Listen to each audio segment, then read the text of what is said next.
around the clock for weather information. Stay with us around the clock for news of the nation. Stay with us around the clock for music that appeals. Now don't you forget, stay with Radio Melbourne 3AW. Good to hear. They're Ray Conniff and Swonderful from 1958 on our program this afternoon. Do hope you're enjoying the music. Mrs. Cynthia Smythe Rogers of Brambleton gives her impressions about Bushell's instant coffee. Cup of Bushels. Cup of Bushels. It's got the strength to pick you up. It's full of beans, so have a cup. Cup of Bushels instant coffee. It's not a coffee in your life, it's a life in your coffee. Another radio luminary there, David Lowe, doing the voiceover on that particular Bushell's commercial from the early 1970s. 26 minutes past 1 o'clock now. And the biggest news, I suppose, in radio down here has been the closure of the old 3AW 382 studios in December and the move to the new premises, which was formerly EON-FM at 43 Bank Street, Melbourne. And we were... having been involved with the station now for 12 months on a sort of an ad hoc basis, Bruce and Phillip asked me to go in and spend the last night. What had happened was that the station was actually transferring to 3AW to the new studios of 3AW on the Saturday night, so that Yvonne Lawrence did her program from the old studios, and then following the midnight news, they started the program with an hour's pre-taped presentation by Bruce and Phil for some reason, I don't know why, and then they had the I think it was what's his name, Keith McGowan did his evening or early morning show from down there. But the idea to do Remember When the following Sunday evening from the studios as the last program coming out was commendable. And anyway, we got there on the Sunday afternoon. I got there at about 5, and at 5:30 one of the techs arrived to tell us that where they were having trouble getting the line from 382 down to Bank Street.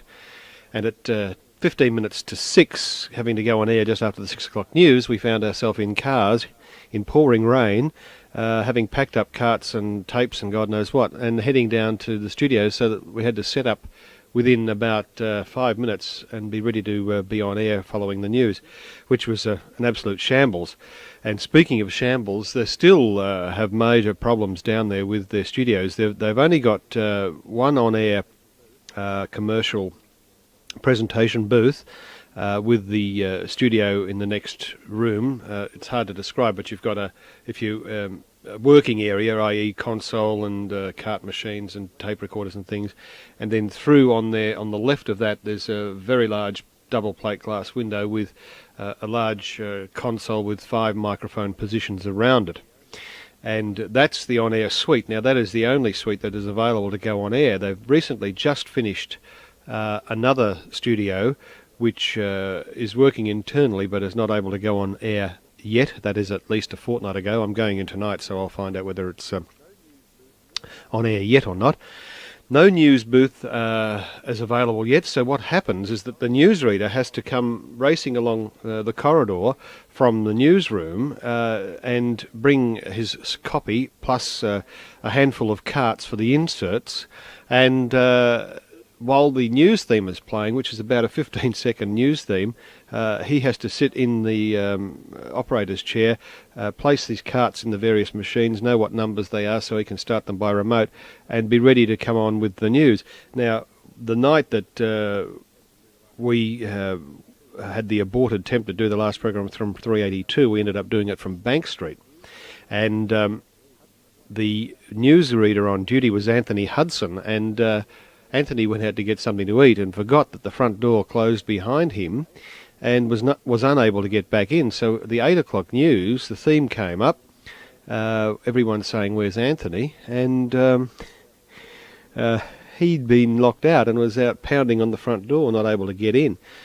So there was no news. I don't know what the relays would have done, because they would have all been jumping on the line to take the 8 o'clock news, and nothing was there for them. So that was a bit embarrassing. And last week, the 19th of January, a similar thing happened, but he did make it in the end. I've got this tape air check, and just have a listen to this. It's quite funny, because Bruce has to come back on and stall until Anthony gets in place. Have a listen. Rick, thanks for your contribution to Remember When. It's been terrific, and we'll do it again next Sunday night from 8 o'clock. Good on you, Bruce, and Phil. We'll see you in a week's time. Have a good week, Rick. Will do. Catch you then. Bye-bye.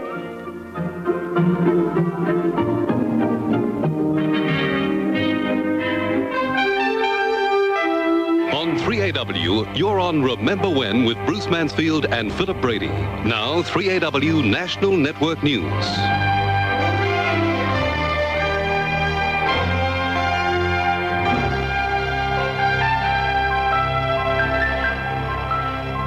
And standing by to bring you the latest news, the latest national news from the national newsroom with Anthony Hudson. Thank you. We're crossing to Anthony right now.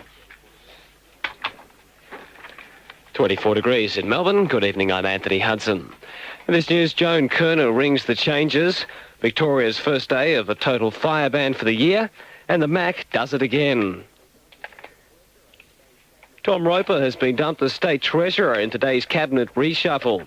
With the details of the changes at State Parliament, here's Glenn Manison. Mr Roper's political future remains unclear after today's cabinet reshuffle, which sees him demoted to the newly created position of employment, post-secondary and training, as well as gaming. I thought we fiddled around a little bit in the studio, but that was totally outrageous. And poor old Anthony, it always seems to be him that's running late. None of the others seem to do it, but I guess he's just one of those people that will be late all the time. 28 minutes to 2 now with yours truly on air, bringing you some memories of days gone by. Great ideas in motion. You will agree when you see the totally new Valiants, now at Geelong Chrysler Centre. Remember those ads for the Geelong Chrysler Centre? David Coburn, they would read their copy and then they'd go, Geelong Chrysler Centre, the right guys for the right price. They'll set you on your way, sir. In Valiant, Hunter or Pacer. Call today and make a change. There's better trade-ins, bigger range. The right guys for the right price. Geelong Chrysler Centre. The right guys for the right buys. Geelong Chrysler Centre. yes, the Geelong Chrysler Centre, Valiant and Pacer and all those wonderful names from the past. Oh, dearie me, I don't know. It's great to remember some of these things and all those wonderful afternoons we spent down in Geelong at 3GL.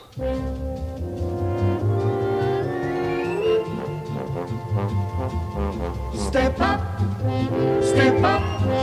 to a new level of musical velvet.